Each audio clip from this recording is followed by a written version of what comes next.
Welcome to RMCA Bishop Channel. My dear brother, sister, we often hear about Catholics going astray. We can quote various reasons for it. Each one may have his own experience in the church that led to his going away from the church.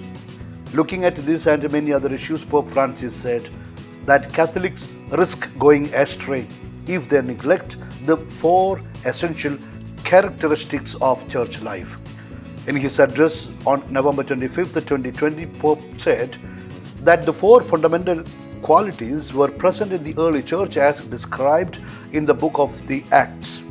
They were listening to the apostles' teaching, the safeguarding of mutual communion, the breaking of the bread, and prayer. Any situation needs to be evaluated in the light of these four coordinates. Whatever is not part of these coordinates lacks ecclesiality. It is not ecclesial, he said. It is God who created the church, not the clamor of works. The church is not a market. The church is not a group of business people who go forward with a new business. The church is the work of the Holy Spirit, whom Jesus sent to us to gather us together. In his audience address, the Pope continued his cycle of catechesis on prayer, which he began in a few months ago. Speaking via live stream from the library of the Apostolic Palace, due to coronavirus restrictions, he noted that the first Christians did not neglect prayer even though they were on the move. The image of the early Christian community of Jerusalem is the point of reference for every other Christian experience. Luke writes in the book of Acts, and they devoted themselves to the apostles' teaching and fellowship, to the breaking of bread and prayers. Chapter 2, verse 42. The community persevered in prayer, he explained. We find here four essential characteristics of ecclesial life. Listening to the apostles' teaching first. Second, the safeguarding of mutual communion. Third, the breaking of the bread. And fourth, prayer.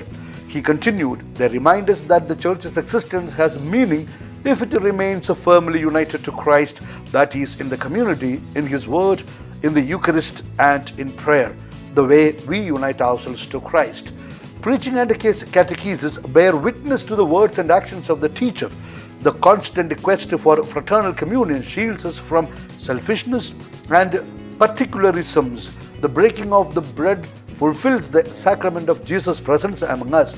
He will never be absent, particularly in the Eucharist. He is there. He lives and walks with us. And lastly, prayer, which is the space of dialogue with the Father through Christ in the Holy Spirit. The Pope added, everything in the church that grows outside of these coordinates lacks a foundation. To discern a situation, we need to ask ourselves about these four coordinates. How in this situation, these four coordinates are present. The preaching, the constant search for fraternal communion, charity, the breaking of the bread, that is the Eucharistic life, and prayer. Speaking of the cuff, the Pope said it pained him when he encountered communities that neglected the four authentic hallmarks of the church. At times, I feel tremendous sadness when I see a community that has goodwill but takes the wrong road because it thinks that the church is built up in meetings as if it were a political party, he said. But the majority, the minority, what do they think about this, that, and the other? And this is like a synod, the synodal path that we must take, I ask myself. But where is the Holy Spirit there? Where is prayer? Where is communitarian love? Where is the Eucharist? Without these four coordinates, the church becomes a human society, a political party, majority, minority. Changes are made as if it were a company according to majority or minority. But the Holy Spirit is not there. And the presence of the Holy Spirit is precisely guaranteed by these four coordinates. The four coordinates can be used to judge whether a situation is truly ecclesial, he said. If any of the coordinates is lacking, then the Holy Spirit will also be absent. If this is lacking, the Holy Spirit is lacking, and if the Holy Spirit is lacking, we are a beautiful organization, humanitarian, doing good things, good, even an ecclesial party. Let's put it that way. but it is not the church, he said. It is not for this reason that the church does not grow with these things. It does not grow through proselytism as any other company. It grows by attraction. And who provokes attraction? The Holy Spirit. Let us never forget Benedict XVI's words. The church does not grow through proselytizing. She grows by attraction. If the Holy Spirit is lacking, who is the one who attracts people to Jesus? The church is not there. There might be a beautiful friendship club, good, with good intentions, but not the church, not synodality. Pope Francis noted that in the Acts of the Apostles, prayer gatherings were a powerful driving force of evangelization. He said the members of the first community, although this always applies even to us today, sensed that the narrative of the encounter with Jesus did not stop at the moment of the ascension, but continued in their life. In recounting what the Lord said and did, listening to the word, in praying to enter into communion with Him, everything became alive. Like the first Christians, believers today can also be inspired by the Holy Spirit in prayer, the Pope added. And every Christian who is not afraid to devote time to prayer can make his or her own words of the Apostle Paul, who says this: the life I now live in the flesh, I live by faith in the Son of God who loved me and gave Himself for me. Galatians 2:20. Prayer makes you aware of this.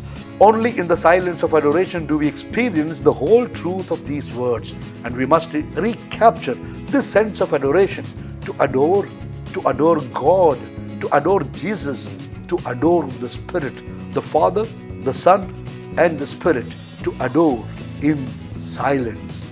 The prayer of adoration is that prayer that makes us recognize God as the beginning and the end of all of history. And this prayer is the living flame of the Spirit that gives strength to witness and to mission. That's all for today, my dear. Now I am going to give you my blessing. May Almighty God bless you and your family in the name of the Father and of the Son and of the Holy Spirit. Amen. A soft reminder to all RMCA followers who listen my talks, please listen 2 talks daily. It will help you and you will stay blessed. Please do keep me also in your valuable prayers. Please look at the screen of your mobile now and see if the word subscribe is still in red color. Please gently touch it and make it black. Thank you. Now may I request you for a help? Please kindly send this talk only to your selected 5 friends who probably may appreciate and benefit from it, because Jesus said, don't throw pearls in front of pigs. Once again, God bless you. Wish you a good day. Humbly, always in the mission of the Lord and the Church, Bishop Franco Mullakel.